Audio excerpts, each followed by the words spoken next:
Je vais me prendre le micro 2 minutes pour introduire notre témoin de la soirée, à savoir Steve.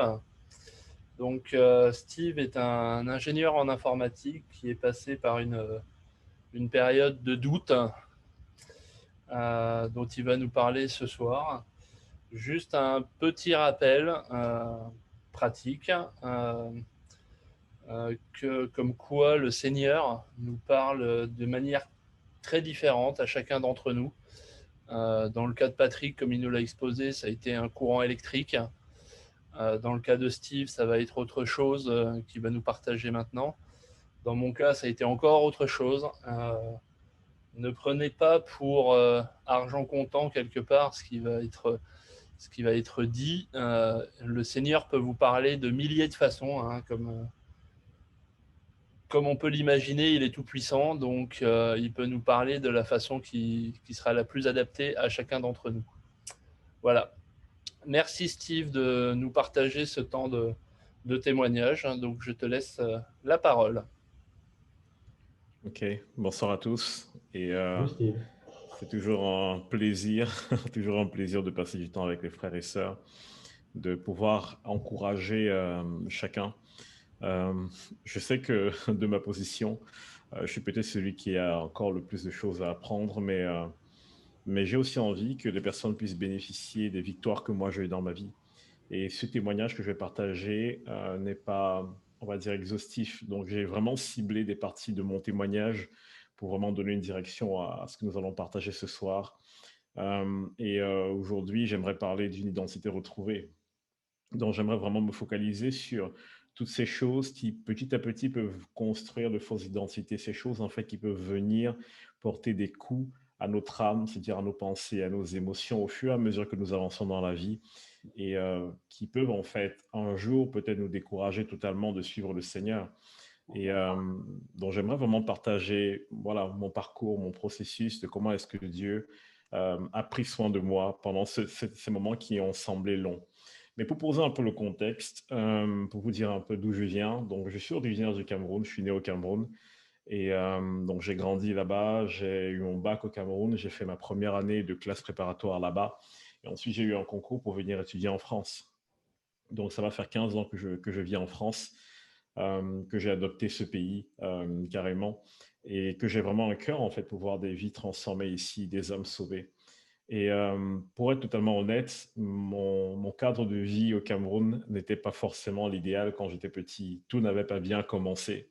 Au contraire même, c'était très très difficile. Et juste pour vous dire, je suis né dans, on va dire, dans de la précarité. Mes parents, lorsqu'ils se sont mariés, ils n'avaient vraiment rien. Mais quand j'ai rien, c'est rien du tout. Mon père avait mis toutes ses économies dans construire une petite maison en planche pour protéger, on va dire, sa femme et ses enfants à venir. Et on dormait parfois même le sol, parfois sans électricité. Donc, c'était pas forcément la vie idéale, mais bon, j'avais la grâce quand même d'avoir des parents consciencieux qui savaient ce qu'ils voulaient dans la vie et qui ont tout fait pour rendre notre quotidien très agréable. Donc, c'était vraiment pas idéal, mais on vivait, on arrivait à vivre, on arrivait à se battre. Et autre chose qui était aussi très important, c'est que je suis dans une famille chrétienne. Alors, mon père a été toujours, on va dire, catholique toute sa vie. Ma mère était plutôt protestante. Mais 6 mois avant le mariage, mon père est devenu protestant.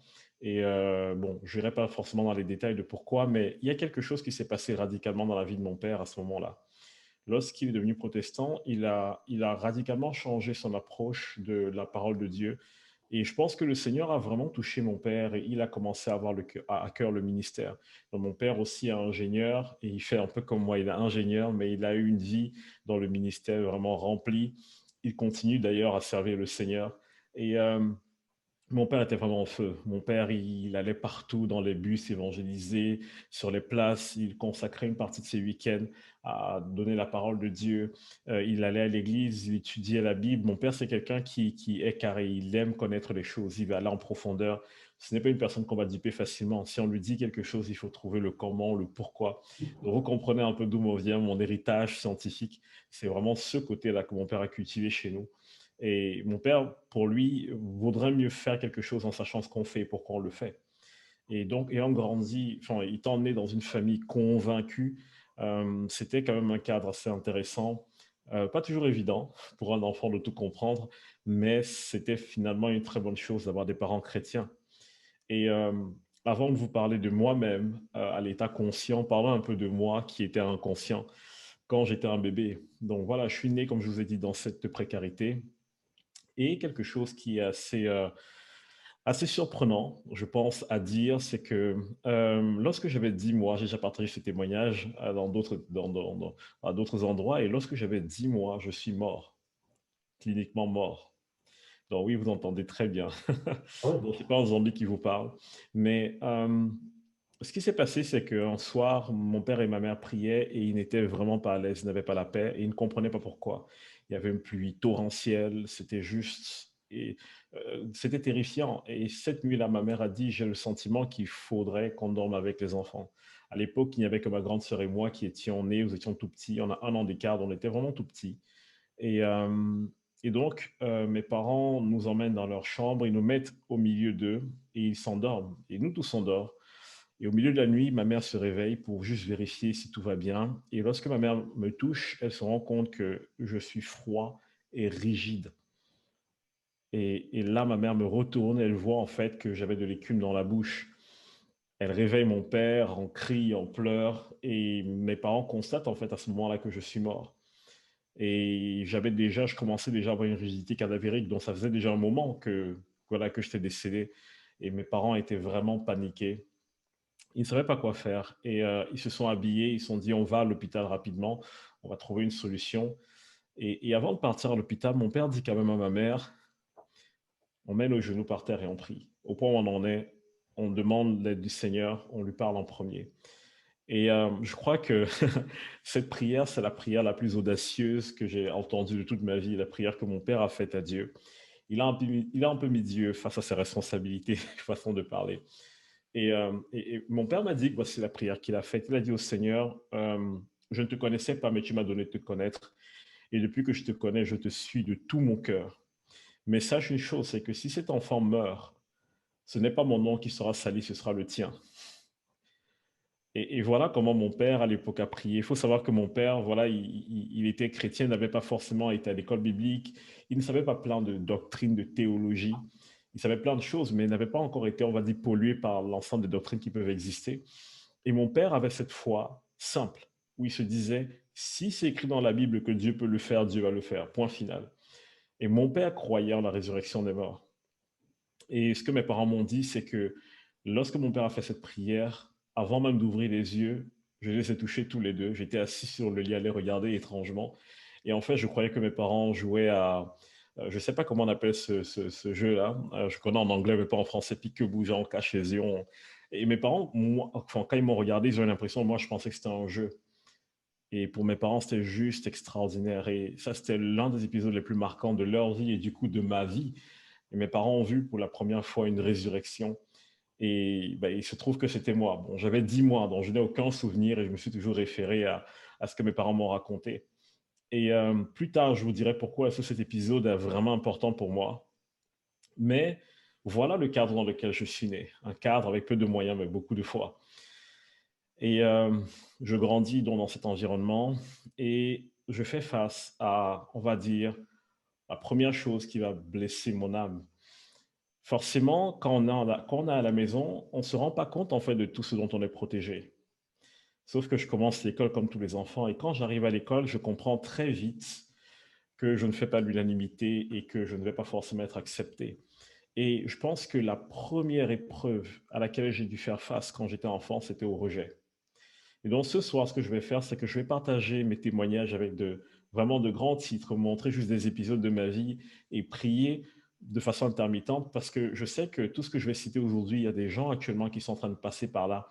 Et j'aimerais que vous aussi, vous puissiez être libérés totalement de cela et comprendre en fait votre valeur. Et donc, en tant qu'enfant, je fais face au rejet. Et ça se matérialisait de plusieurs façons. Déjà, quand j'étais petit, à 6 mois, je faisais 15 kilos parce que oui, je mangeais bien.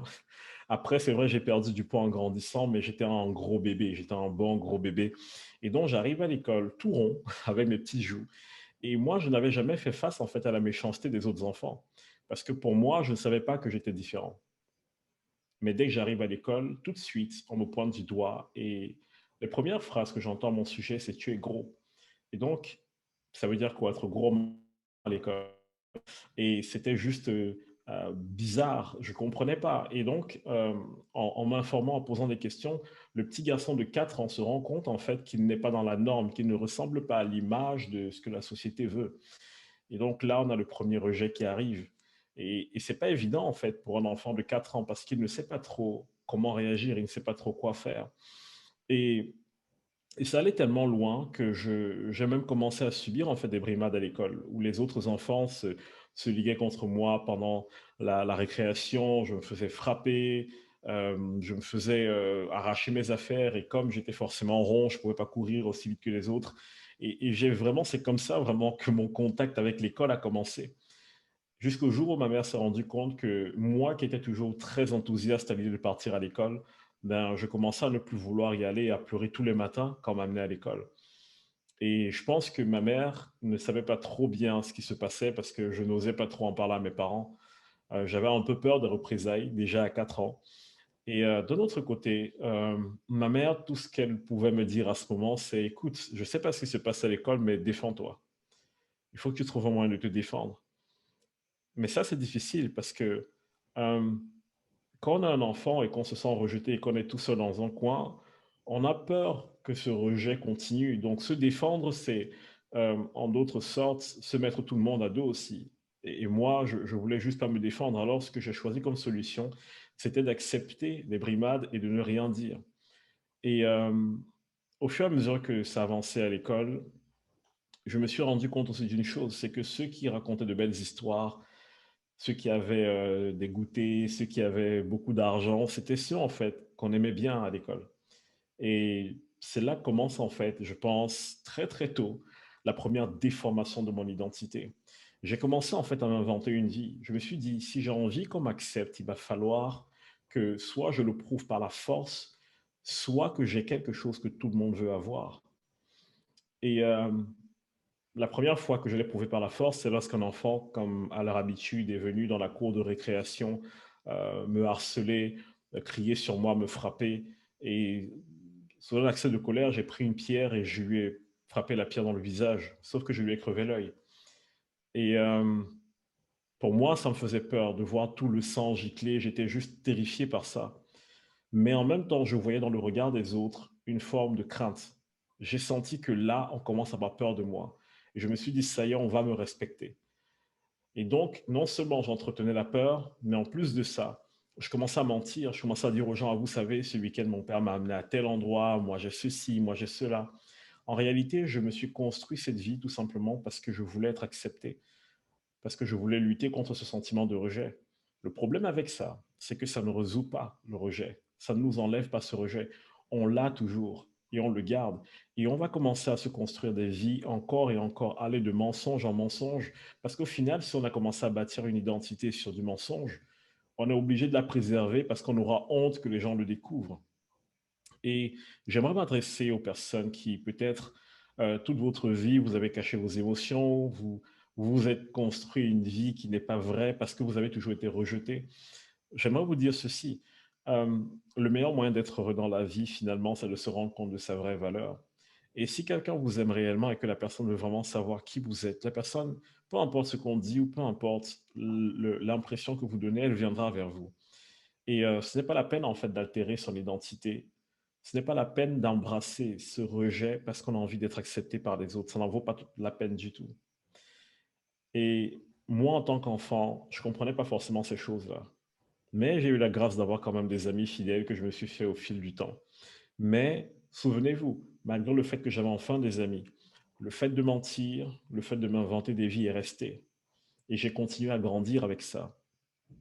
Et là, on arrive à un autre épisode de ma vie, vers mes 8 ans, où je commence enfin à comprendre et à discerner le bien et le mal, à réaliser, à analyser ce qui m'arrive et à analyser ce qui se passe. Et je pense que l'un des premiers réveils que j'ai eu dans ma vie, c'est à mes 8 ans. Je me souviens, mon oncle venait à la maison et il avait un tract d'un évangéliste qui s'appelle Reinhard Bonke. Et il avait un tract de Reinhard Bonke qui était à ce moment au Cameroun. Et le stade dans lequel se trouvait Reinhard Bonnke est très loin de chez moi, à plus de 5 kilomètres de chez moi, voire même plus même. Mais les gens dans le stade, lorsqu'ils priaient, ils criaient, on l'entendait chez moi. C'était impressionnant. Et j'étais dans la cour de la maison et je me disais, mais c'est quoi ces cris? Qui sont ces gens en fait? Qu'est-ce qui se passe? Et mon oncle, en arrivant à la maison, il me raconte ce qui est en train de se passer. Et du coup, je prends le tract qu'il a ramené et je commence à lire. Et je tombe en fait sur des passages d'Actes des Apôtres. Et je lis des choses et je me dis, c'est bizarre. Je lis par exemple Acte 4, où on voit les disciples qui sont sortis, qui ont été maltraités et ensuite qui ont dit au Seigneur, étends ta main afin qu'il se fasse des signes, des prodiges et des miracles. Et la Bible dit qu'ils ont vu ces miracles. Et là, j'ai mon premier déclic en tant qu'enfant. Je me dis, on est capable de prier et Dieu fait des miracles.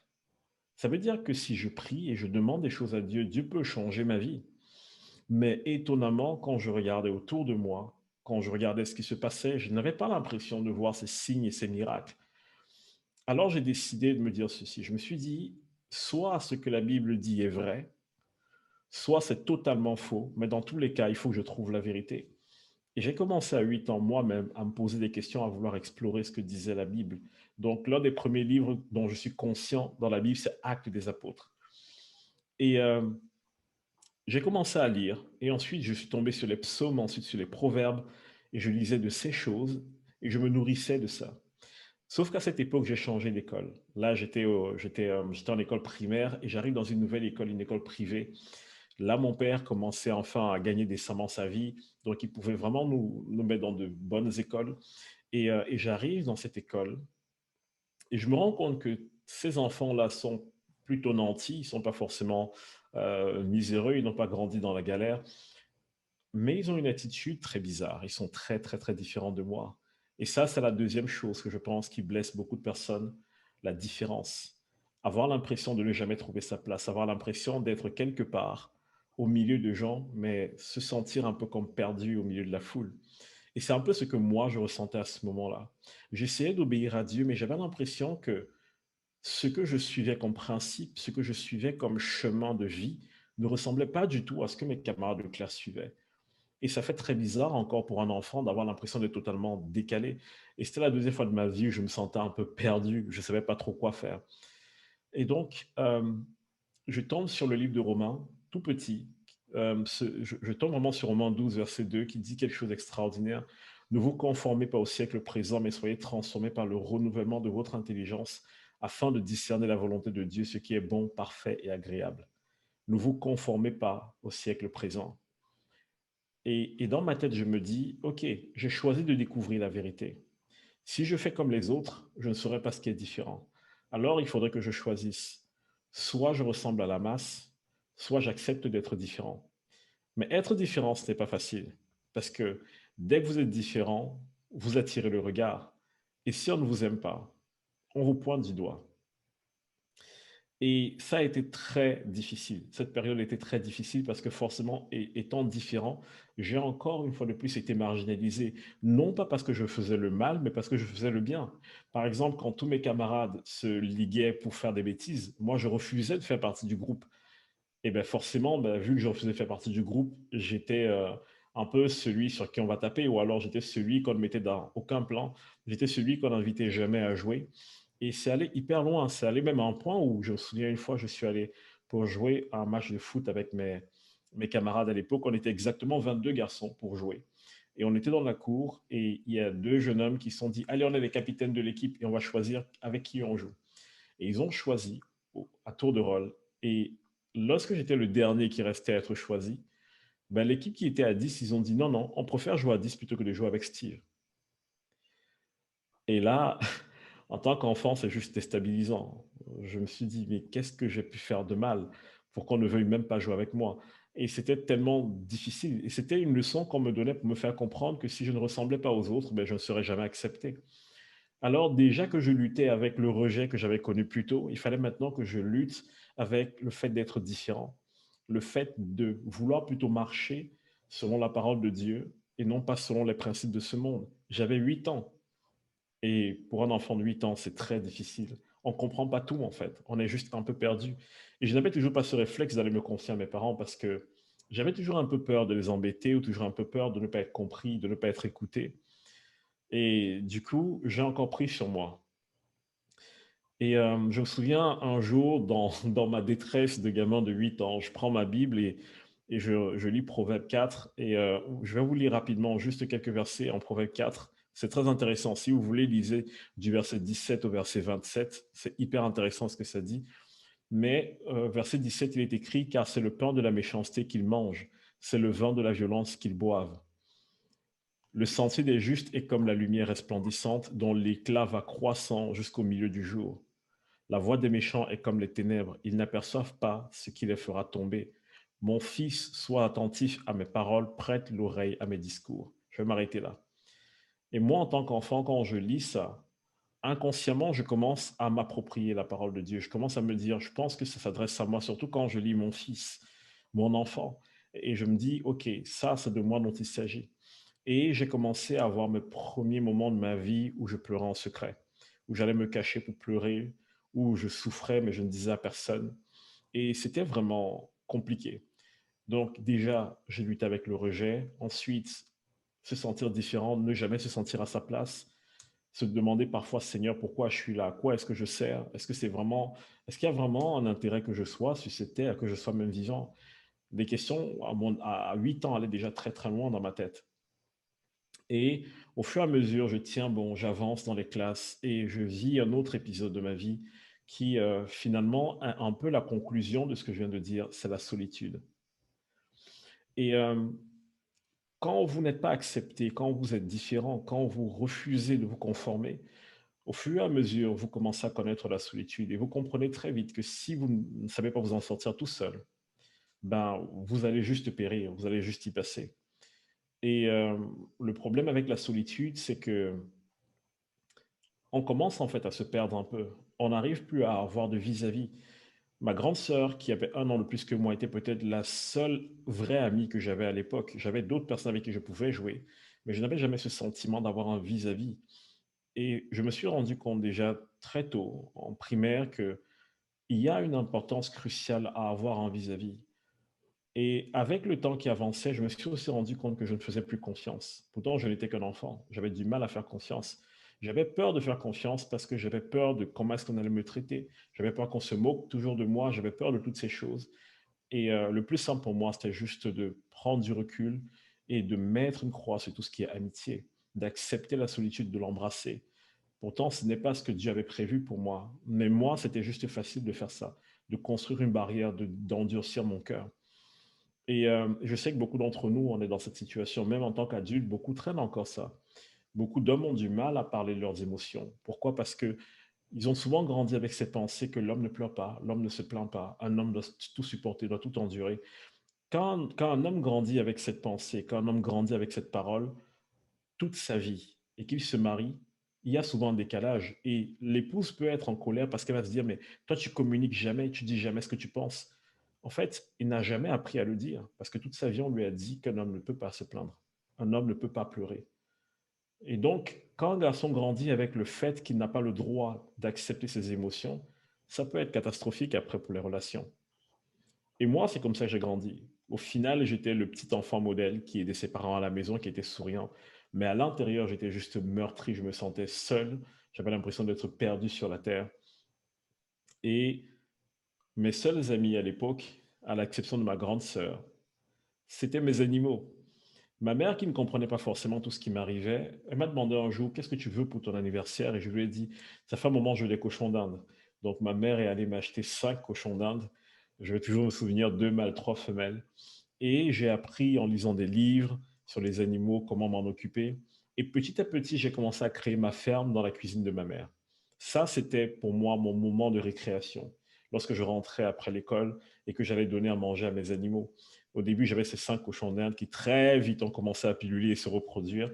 Et ensuite, ma mère a ramené des poulets. Ensuite, j'ai capturé des pigeons que j'ai dressés. Ensuite, il y a eu plein d'autres animaux qui sont arrivés. Et donc, j'avais vraiment, la cuisine de ma mère a été inondée par mes animaux. Et au final, mes animaux étaient devenus mes amis. L'avantage, c'est que généralement, ils sont fidèles. Eux, ils ne se plaignent jamais. Euh, Tu peux leur parler aussi longtemps que tu veux. Ils vont jamais te rejeter. Quand ils t'ont adopté, ils ne font pas la différence. Ils ne savent pas si tu es un animal ou un humain, ils t'adoptent et puis c'est tout. Et mes cochons d'Inde, par exemple, ils me suivaient partout où j'allais. C'était vraiment drôle de voir que quand j'allais les nourrir, j'ouvrais les cages, ils sortaient et ils étaient en rang derrière moi, même les adultes. Donc pour moi, c'était ça ma vie. C'était ça l'exutoire. C'était ça, en fait, mon secours. Je suis allé vers ça en me disant, voilà le seul réconfort que je trouve dans. Et souvent, la nuit, quand je voulais pleurer, j'allais pleurer dans la cuisine et je leur racontais ma journée à mes animaux. Et je leur disais tout ce qui m'arrive, tout ce qui ne va pas, comment je me sens. Et j'ai grandi assez longtemps avec ça, en fait, comme exitoire. Et je sais que beaucoup d'entre nous, c'est un peu ce que nous faisons quand nous vivons certains moments difficiles, où finalement nous trouvons quelque chose auquel on s'accroche. Certains, ça va être la cigarette, d'autres, ça va être l'alcool, d'autres, ça va être les relations sexuelles, d'autres, ça va être d'autres choses. Et petit à petit, ça peut vite devenir une addiction. Et en réalité, ces choses ne sont pas là pour nous aider, mais malheureusement, ces choses sont là pour essayer de nous donner l'impression d'être en vie. Et un matin, je me rends compte que mon petit monde est détruit parce que je rentre de l'école et je trouve en fait que la cuisine est vide. Il n'y a pas mes animaux dedans. Et là, je commence à paniquer. Je me dis, qu'est-ce qui s'est passé? Ma mère me dit, ben, en fait, dans le coin, comme il y a une petite épidémie, on n'a pas envie que les animaux l'attrapent. Donc, le plus simple, c'était de les tuer, de les cuisiner et de les mettre dans le congélateur. Et donc, j'ai tous mes animaux qui ont été abattus, tous mes poulets, tout, tout, tout, tout, tout. Et, et c'est comme si pour moi, en tant qu'enfant, je retournais encore dans ce monde noir et sombre parce que c'était en fait mes seuls amis. Et donc, je me retrouvais pratiquement seul à nouveau. Et j'ai vite grandi, j'ai essayé de grandir en tout cas rapidement dans ma tête en me disant, il faut absolument que je m'endurcisse pour ne plus souffrir. Je ne veux plus jamais perdre personne. Et j'ai commencé à me fermer petit à petit. J'ai commencé à rejeter toute forme d'amitié, j'ai commencé à rejeter toute forme d'amour. Ça a été des moments aussi où je cherchais la face de Dieu, mais j'avais l'impression que c'était de plus en plus difficile, c'était compliqué. Et le truc, c'est que en tant qu'adolescent, j'ai commencé à sombrer petit à petit dans la dépression. Sauf que d'où je viens, la dépression n'existe pratiquement pas. En fait, il faut savoir qu'en Afrique, on a vraiment cet avantage que la famille est très grande et on est toujours bien entouré. Mais moi, je sombrais dans la dépression et ça ne se voyait pas. Et ça a duré longtemps, ça a duré vraiment très longtemps. Je me suis, on va dire, réfugié dans mes études. Je me suis dit vivement que je réussisse mes études, que je sorte de la misère, que je parte d'ici, que je change de vie. Et je sais que ça a évolué comme ça jusqu'à mes 17 ans. Et lorsque j'ai eu 17 ans et que j'ai eu mon concours pour venir en France, j'ai dit à mes parents, écoutez, j'ai eu mon concours, est-ce que vous avez l'argent pour me payer mes études? Et mon père a dit volontiers. Mon père a fait tout ce qu'il fallait, il a pris des crédits où il fallait, mon père a tout fait pour que je puisse venir. Et mon père m'a payé mes études et je suis venu en France. Et je me souviens encore que quand j'étais à l'aéroport et que j'ai dit au revoir à mes parents, je me suis retourné et je suis allé droit vers l'avion et je n'ai plus regardé en arrière. Pour moi, je partais enfin de cette vie, je sortais enfin de cette vie. J'avais l'impression que partir allait pouvoir tout changer.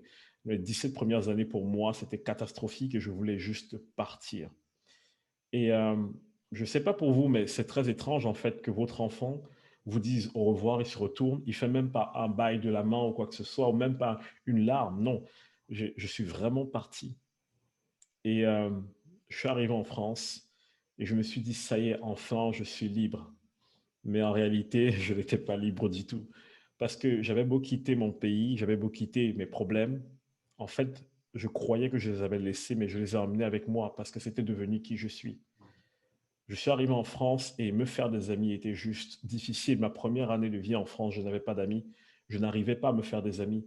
Les gens me parlaient, les gens m'aimaient bien, les gens me trouvaient spécial. Mais au lieu de leur dire tout simplement la vérité, parce que personne ne me demandait rien, je sentais encore le besoin de mentir, de raconter des choses sur moi. Et je me suis rendu compte que quelque part, un truc n'allait pas. Je me suis déformé et je me suis dit non, il y a quelque chose qui ne fonctionne pas. Et le problème, c'est que déjà que je luttais avec la dépression, ben, je me suis enfoncé encore. Et j'ai été tellement épuisé émotionnellement. Et je sais qu'à 18 ans déjà, j'avais 18 de tension. Et ça, je ne l'avais jamais dit à mes parents. Je suis allé à l'hôpital, on a pris ma tension, on m'a dit, monsieur, vous allez mourir. Qu'est-ce qui se passe? Allez voir un psychologue, faites quelque chose, mais il y a un truc qui doit changer. Et j'ai vécu comme ça, en fait, avec des maux de tête en permanence, un problème de tension très jeune. Et j'étais en dépression totale. Et Et ça, c'est allé jusqu'à affecter mes notes, en fait. Moi qui ai toujours été parmi les meilleurs de ma classe, de mon école, je commençais à voir mes notes chuter à la fac, je n'arrivais plus à rien faire.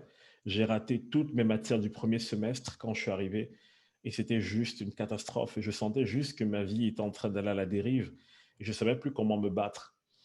Et, euh, et je pense que j'ai eu cette phase de ma vie où je me suis dit, il faut que je fasse quelque chose contre la dépression, il faut que je trouve une solution.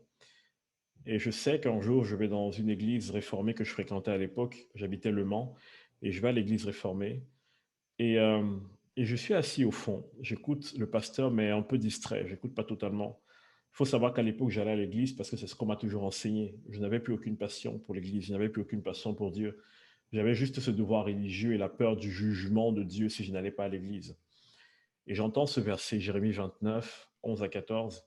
Car je connais les projets que j'ai formés sur vous, dit l'Éternel, projets de paix et non de malheur, afin de vous donner un avenir et de l'espérance. Vous m'invoquerez et vous partirez. Vous me prierez et je vous exaucerai. Vous me chercherez et vous me trouverez si vous me cherchez de tout votre cœur. Je me laisserai trouver par vous, dit l'Éternel.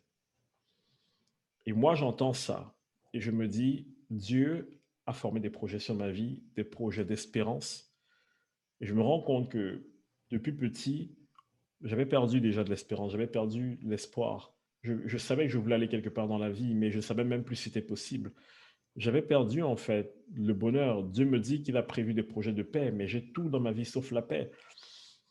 Et moi, je me suis juste dit, ben, je pense que je vais laisser tomber le fait d'aller à l'église parce que ça ne sert plus à rien. Parce que même ces paroles ne me parlent plus, ce n'est pas la réalité que je vis. Et j'ai totalement baissé les bras. Et j'ai arrêté d'aller à l'église. Au début, je culpabilisais les dimanches matins quand je partais pas de chez moi. Et au bout d'un moment, j'ai juste éteint ma conscience et j'ai commencé à faire plein de choses. J'ai commencé à être addict à plein de trucs, à juste me reconforter dedans. Mais je ne voulais plus m'approcher de Dieu parce que j'avais trop peur, en fait. Quand je lisais ce verset qui dit, vous me chercherez et vous me trouverez si vous me cherchez de tout votre cœur, je me suis dit, et si je ne le trouve pas? Ça faisait peur, en fait, de devoir refaire confiance à nouveau, même à Dieu. Ça faisait trop peur. Je me suis dit, et si je fais confiance à nouveau et que ça ne marche pas, je ne suis pas sûr que je vais pouvoir subir ou survivre une deuxième fois à ce genre de douleur.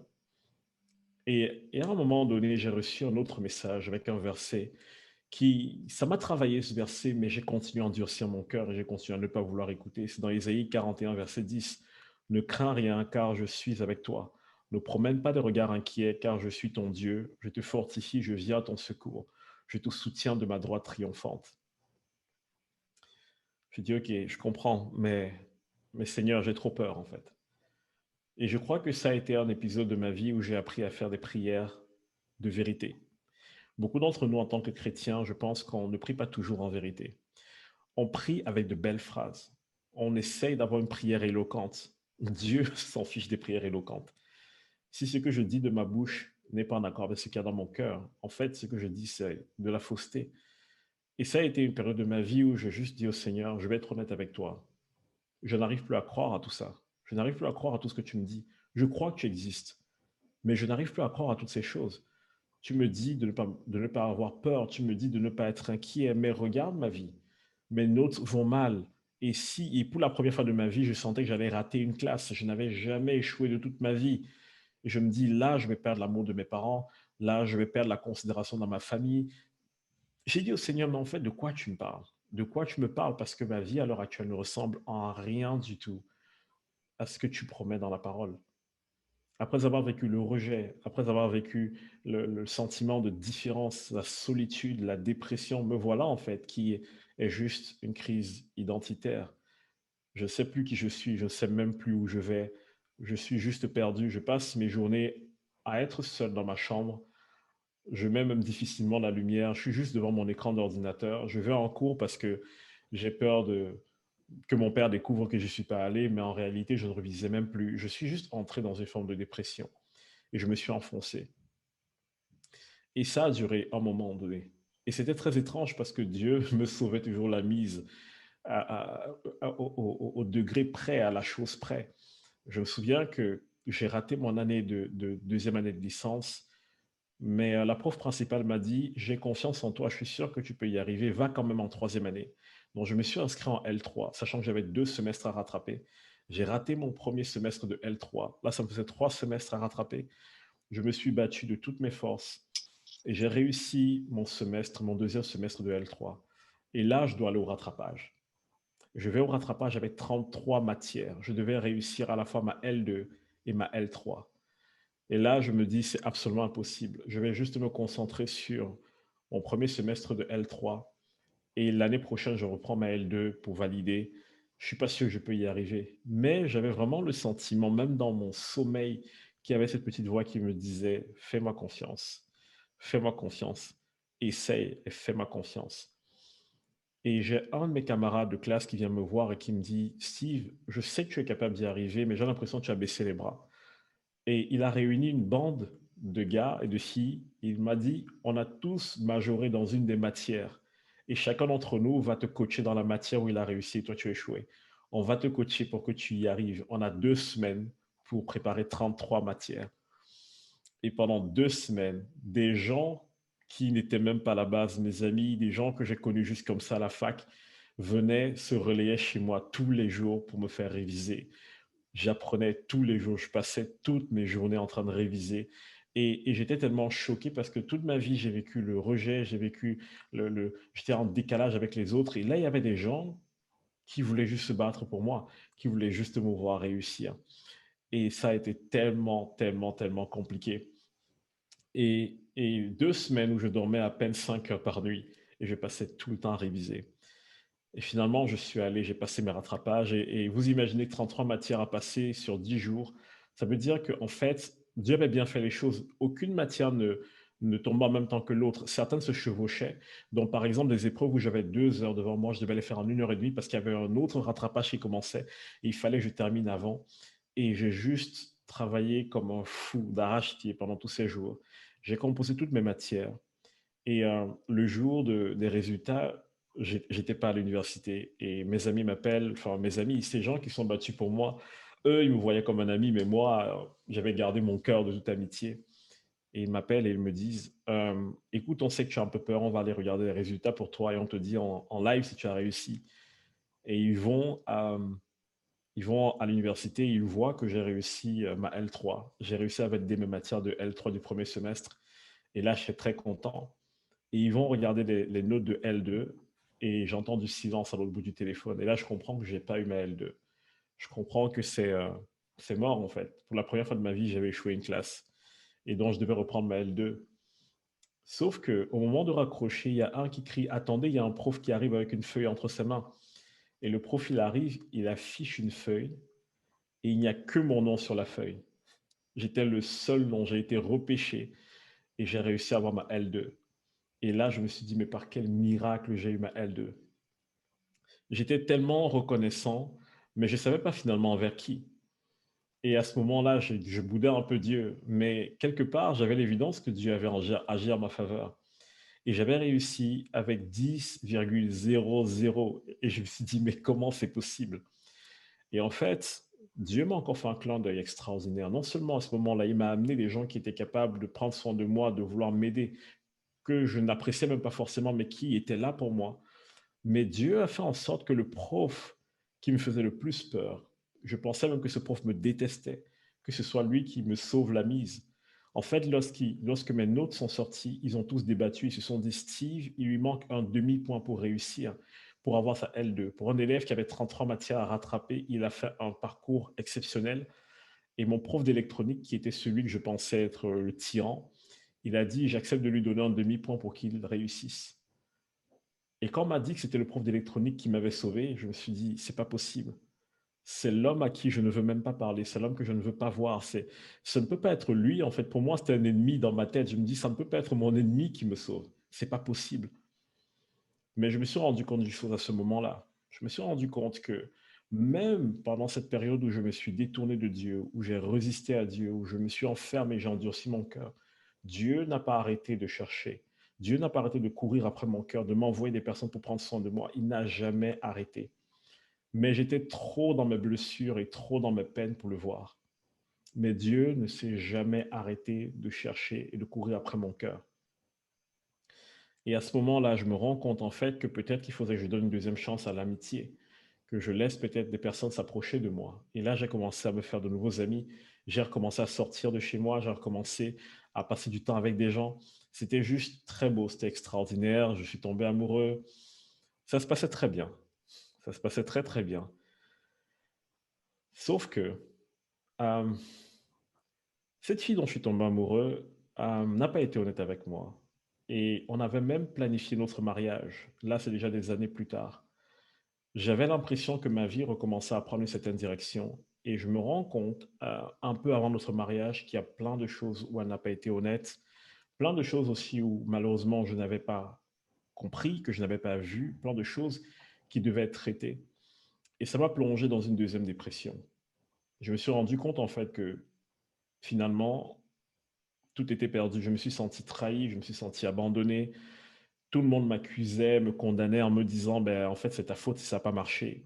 Et c'était juste horrible. Et moi qui croyais que je m'en étais sorti, me voilà des années plus tard qui replonge encore en dépression.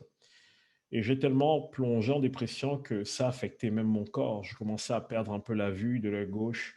C'était juste horrible. C'était une situation terrible par laquelle je passais. J'ai fait un AVC. Je me suis juste enfoncé. Et là, on est à mes 26 ans. À 26 ans, je me retrouve dans un lit d'hôpital. Je vois à peine d'un œil. Je n'arrive plus à bouger l'autre côté de mon corps. J'ai tout perdu, mon travail, la femme que j'aime, quasiment tout mon argent. Et je n'ai même pas mes papiers parce que la préfecture refuse de me renouveler mes documents. Et là, je me dis, Seigneur, qu'est-ce qui se passe? Où est-ce qu'on est, Seigneur? Qu'est-ce qu'on fait? Comment on fait? Là, j'ai besoin de toi. Et là, malgré tout ce que je suis en train de vivre, je commence à crier au Seigneur. Je lui dis, j'ai trop souffert en fait dans ma vie, même si je ne suis pas mort de faim, même si j'ai pas eu certaines souffrances, Seigneur, mon âme a été meurtrie et je n'ai plus la force, j'ai besoin de toi. Je lui ai dit, s'il faut que tu arrives à un moment donné dans ma vie, c'est maintenant. Là, j'ai besoin de toi. J'ai voulu te faire confiance à mes 8 ans. Et voilà où ça m'a mené. Et j'étais pas content. J'accusais le Seigneur, mais de l'autre côté, je savais que c'était pas de sa faute. Et j'ai commencé vraiment à m'accrocher. Euh, et là, finalement, je me suis rendu compte d'une chose. Je n'avais jamais compris que mon cœur s'était endurci. Je ne savais pas à l'époque ce que c'était qu'un cœur endurci. Et je me suis rendu compte dans cet état de léthargie que, en fait, pendant toutes ces années, Dieu avait toujours couru après moi. Des gens avaient toujours prié pour moi. Des personnes avaient toujours été là pour moi. J'ai toujours été sauvé de justesse de plein de choses. J'ai été sauvé de la mort par mon père. J'ai été sauvé de nombreux accidents. J'ai été sauvé de l'échec par des amis que je ne connaissais même pas forcément, mais qui voulaient absolument m'aider à la fac, qui sont même pas partis en vacances pour m'aider à réviser. Je me suis rendu compte que, en fait, Dieu avait toujours été là, il m'avait tendu la main. Et là, j'étais blessé à nouveau. Et j'ai commencé à engager une lutte et je me suis dit, OK, à partir de maintenant, je vais lutter. Même si je ne vois pas certaines choses de mes propres yeux, je vais croire que Dieu dit la vérité, je vais croire que sa parole est vraie. Je n'étais plus dans un état d'esprit où j'essayais de voir si c'était vrai. Je me suis dit, je décide de croire que c'est vrai. Et je vais me battre jusqu'à ce que je vois ce que la parole de Dieu dit s'accomplir dans ma vie. Et la première chose contre laquelle je me suis battu à ce moment, c'était la misogynie. Parce que, ayant été blessé en amour, j'ai commencé à détester les femmes, tout simplement. Je ne voulais plus en entendre parler. Lorsqu'une fille me souriait, je fermais le visage. J'ai commencé à lutter contre ça et je me suis dit, Seigneur, je ne vais pas laisser mon cœur s'endurcir.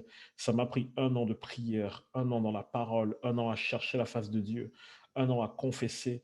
J'ai tenu ferme jusqu'à ce qu'un jour, je me rende compte que je me réveille et mon cœur était léger, que j'avais guéri miraculeusement de ma douleur, de mon problème à l'œil, j'avais guéri miraculeusement d'un début en fait de paralysie qui était dû aux séquelles de l'AVC. Un matin, je me suis réveillé et j'avais l'impression que la vie était belle. Tous les symptômes de tout ce que j'avais vécu avaient disparu. Et là, je me suis dit, en fait, c'est ça le secret.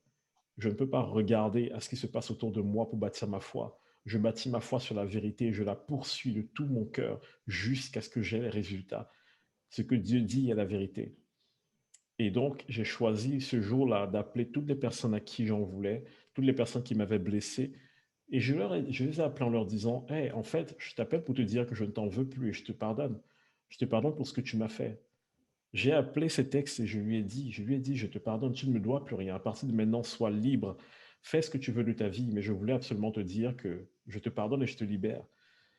J'ai libéré tout ce que j'avais tenu dans mon cœur. J'ai aussi libéré mes parents parce que quelque part, je me disais que ils auraient dû se rendre compte de ma souffrance. Ils ne se sont pas rendus compte de ça et je leur en voulais aussi pour ça. Je les détestais même. Et j'ai décidé en fait juste de pardonner à tout le monde. J'ai dit au Seigneur, à partir de maintenant, je veux que ma vie prenne une autre tournure. Tu m'as déjà guéri de cette paralysie, tu m'as guéri des séquelles de l'AVC, tu m'as guéri d'un cœur endurci. Seigneur, j'ai 27 ans bientôt. Il faut que ma vie prenne une autre direction. Et là, je vous parle de quelque chose qui s'est passé il y a 5 ans. Je connaissais déjà le Seigneur et là, je le découvre à nouveau. Et on arrive vers la fin de mon témoignage et pour moi, c'est la partie qui me plaît le plus. Pendant que je suis en train de méditer la parole, je tombe sur ce passage dans Jean 11, 40 qui dit, Jésus lui dit, ne t'ai-je pas dit que si tu crois, tu verras la gloire de Dieu? Et là, ce passage me parle tout de suite. Je me dis, OK, si je crois, je verrai la gloire de Dieu. Si je crois, je verrai la gloire de Dieu. J'ai déjà cru pour ma guérison, j'ai cru pour ma restauration, j'ai vu Dieu agir. Et j'ai commencé à me dire, en quoi est-ce que je crois? Et j'ai commencé à servir dans l'église, à être à fond, à vouloir prendre soin des autres. Mais au fur et à mesure que je le faisais, je me suis rendu compte que j'avais pardonné à tout le monde, j'allais beaucoup mieux, j'avais restauré ma relation avec Dieu, mais il restait quand même un travail à faire dans mon âme. Je n'avais toujours pas vaincu le rejet parce que j'avais toujours peur quand je parlais avec des personnes qu'elles ne m'acceptent pas tel que je suis. Je me suis rendu compte que je me sentais toujours un peu différent. J'étais toujours un peu seul. J'étais entouré de beaucoup de personnes, mais je ne confiais pas ma vie, donc je préférais me protéger encore. Et là, je me suis dit, il faut que quelque chose se fasse. Il faut vraiment que je sois libre de ça. Et j'ai été impressionné par ce que Dieu m'a montré par la suite. Et j'aimerais vraiment que chaque personne ici le prenne personnellement, ce que je vais dire. Un jour, j'étais en train de prier et j'entends la voix audible de Dieu. J'entends vraiment Dieu me parler de façon audible. Et c'était un choc, je vous assure. Moi qui ne croyais pas forcément à ces choses avant, c'était un choc très violent d'entendre la voix audible de Dieu. J'entends une voix dans ma chambre qui me dit, Steve, quelqu'un est mort pour ta vie. Et là, je suis vraiment saisi par cette parole. Quelqu'un est mort pour ma vie. Ça veut dire quoi? Quelqu'un est mort pour ma vie. Et je me rends compte que je n'avais jamais réellement compris Christ. J'avais lu la parole de Dieu, je savais que Jésus est mort à la croix pour le pardon de nos péchés, je savais que c'est par son sang que nous sommes acceptés par Dieu, je savais toutes ces choses, mais j'avais toujours une vie chrétienne religieuse, je n'avais pas compris ces choses. Je le savais, mais je n'avais pas compris. Et je dis, mais Seigneur, pourquoi tu me dis ça? Quelqu'un est mort pour ma vie, qu'est-ce que ça veut dire? Et là, en fait, j'ai une image dans ma tête qui vient, comme si j'étais sur un champ de bataille, j'étais en train de mener une guerre et quelqu'un a tiré sur moi. Et juste avant que la balle ne m'atteigne, une personne se met entre la balle et moi et elle la prend à ma place. Et là, j'étais assis sur mon lit et j'ai commencé à pleurer. Et je me suis rendu compte que je n'avais jamais compris réellement la profondeur de ce que Christ avait fait. Je n'avais jamais réellement compris, en fait, tout ce qu'il a dû endurer, tout ce par quoi je suis passé. La honte, le rejet, l'abandon, la trahison, toutes ces choses que j'ai vécues, Jésus les avait endurées. Et du coup, je me suis dit, mais attends, Jésus a enduré toutes ces choses, mais jamais il n'a laissé son cœur être affecté, jamais il n'a baissé les bras. Il a souffert, il a pris tout ça, et il l'a fait pour moi. Et je me suis dit, si Jésus a pris ces choses pour moi, alors je n'ai plus besoin de les porter sur moi. Même si les hommes me traitent d'une certaine manière, même si les humains me rejettent, la réalité, c'est que ma vie a de la valeur parce que quelqu'un est mort pour ma vie. Je l'ai pris personnellement. Je me suis dit, en fait, cette vie que je suis en train de mener un peu comme je veux, en réalité, je la dois à quelqu'un. Je la dois à Jésus. Et à ce moment-là, je lis Matthieu, le passage où on parle en fait de cet homme qui doit beaucoup au roi, mais qui ne peut pas lui rembourser. Alors le roi lui remet sa dette, mais lui, à son tour, ne remet pas la dette des autres. Et je me dis, je ne veux pas être cette personne-là. Je ne veux pas être celui qui garde rancune. Je ne veux pas être celui, en fait, qui va garder les choses sur mon cœur. Je ne veux pas être ce genre de personne.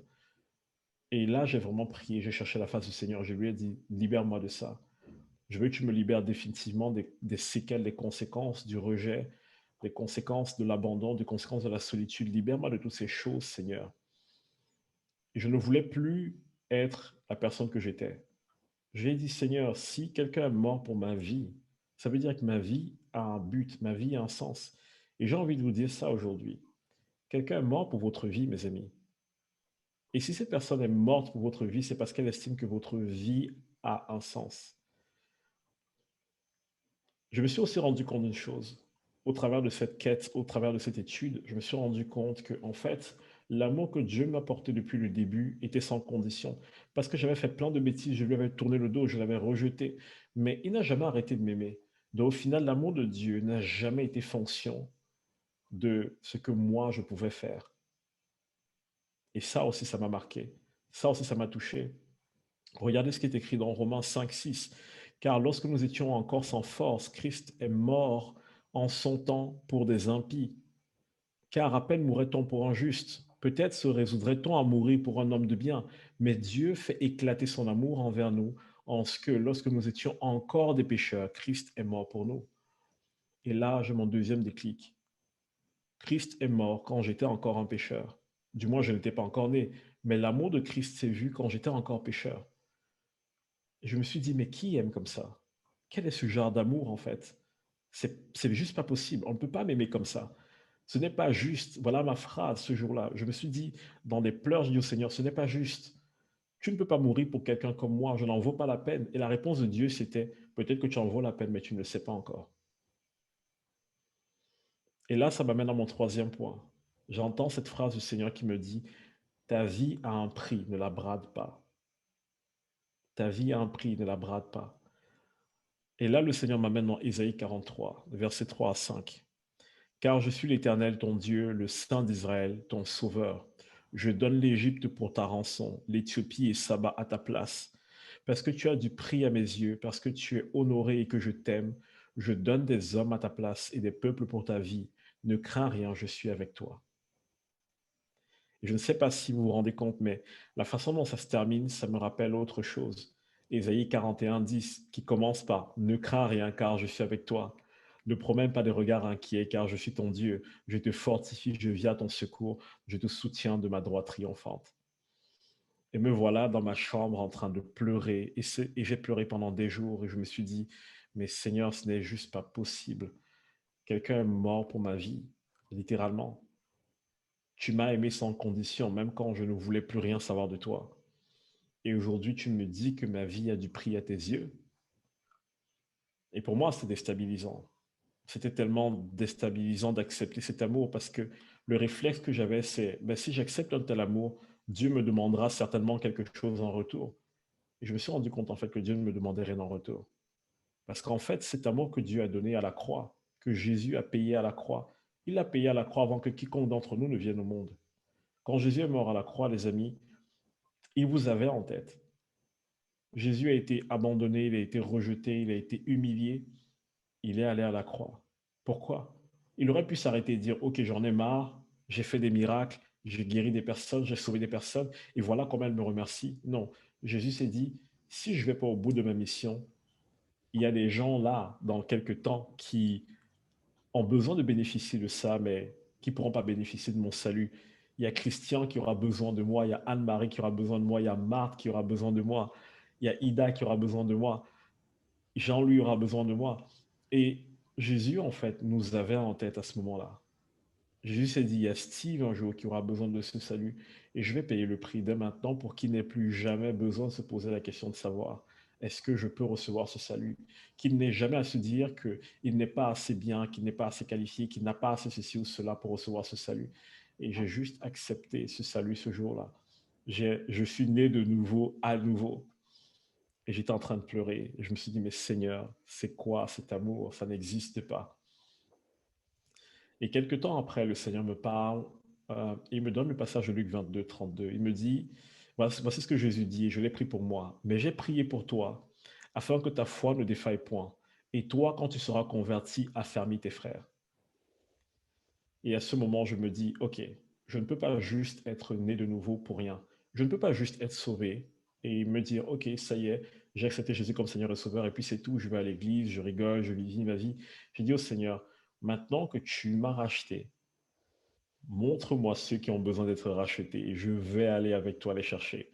On va ensemble parce qu'il faut que des gens puissent vivre ce que j'ai vécu, parce qu'il faut que des gens puissent découvrir ce que j'ai découvert. Et c'est comme ça que j'ai commencé à enseigner la parole. J'ai commencé à témoigner, j'ai commencé à prier avec des gens, j'ai commencé à monter des groupes de maison, j'ai commencé à me mettre à fond pour voir, pour donner un sens en fait à tout ce que Jésus avait fait à la croix. Parce que pour moi, je me suis dit, je ne peux juste pas garder ça pour moi. Et je me suis rendu compte de deux choses. Première des choses, je me suis rendu compte que les victoires que j'ai eues me donnaient la capacité d'aider d'autres personnes à avoir des victoires dans leur vie. En ayant quelqu'un qui a vécu ce que vous avez vécu et qui vous aide pas à pas, vous avez enfin le sentiment que quelqu'un vous comprend. Et je me suis dit, toute ma vie, je rêvais que quelqu'un me comprenne. Peut-être que je ne l'ai pas eu, mais je vais être cette personne pour les autres. Et la deuxième chose que je me suis aussi, dont je me suis rendu compte, c'est que tout ce que j'ai reçu, je pouvais le donner. Un jour, je me suis retrouvé devant une personne qui avait une paralysie due à un AVC. Et la personne me racontait sa vie et j'avais tellement de compassion pour elle. Et je lui ai dit, est-ce que je peux te prendre dans mes bras? Et au moment où j'ai pris la personne dans mes bras, ses membres se sont redressés et elle a guéri instantanément. Sa paralysie a disparu. Et là, je me suis dit, attends Seigneur, ça marche comme ça?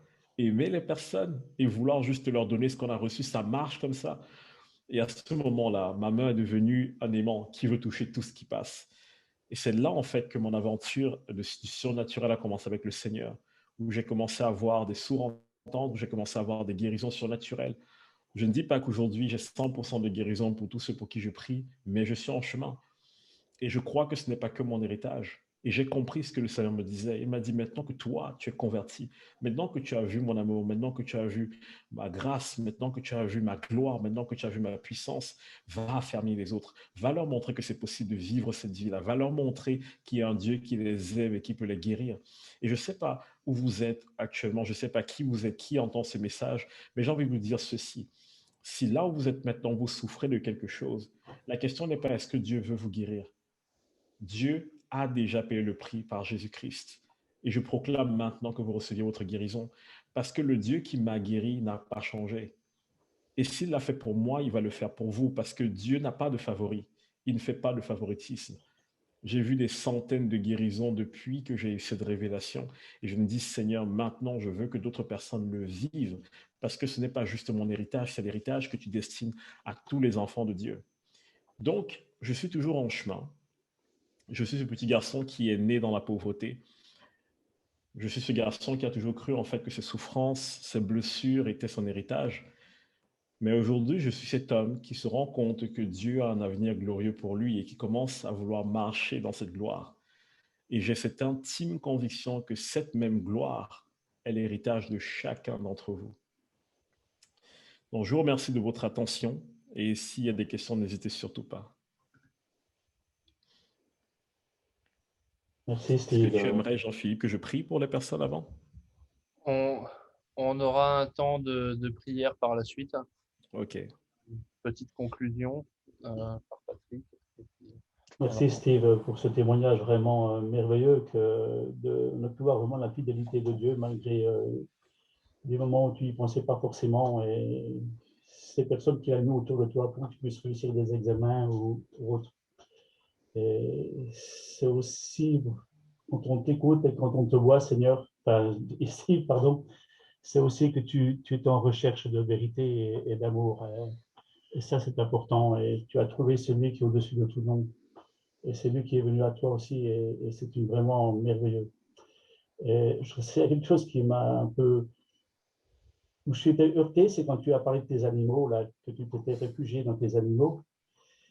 Et après, bon, suite à une épidémie, bon, ils ont été abattus. Et moi, en tant que chrétien, à un moment donné de ma vie, je doutais de l'amour de Dieu profondément. J'étais seul dans ma chambre, j'étais célibataire aussi à l'époque. En fait, j'avais qu'un animal, j'avais un chat à la maison. Mais je doutais vraiment de cet amour de Dieu. Et je me disais, mais je tombais en pleurs parce que je perdais confiance. Et je disais, Seigneur, montre-moi que tu m'aimes encore. Et à ce moment-là, quand j'étais dans ces moments durs, eh ben, c'est mon chat qui venait vers moi. C'est mon chat qui venait se bloquer contre moi.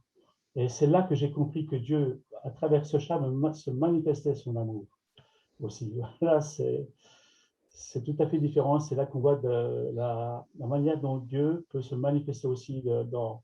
Voilà, on a des moments de solitude, même en étant chrétien, des fois, et Dieu agit tout de même, il est fidèle. Voilà, et c'est vraiment merveilleux ce que tu nous incites davantage à rentrer dans l'obéissance de Dieu et rentrer dans ses plans. Et c'est vrai que le Seigneur a préparé des œuvres pour chacun d'entre nous. Eh bien oui, vraiment qu'on puisse rentrer pleinement dedans par sa grâce. Merci particulièrement ce que tu nous as partagé. Et voilà, je sais que le Seigneur est là au milieu de nous. Il est auprès de chacune des personnes qui ont entendu ce message et qu'il va agir à sa manière, en son temps aussi, parce qu'il faut remettre les choses. Tu as mis beaucoup de temps aussi à partager les choses au Seigneur.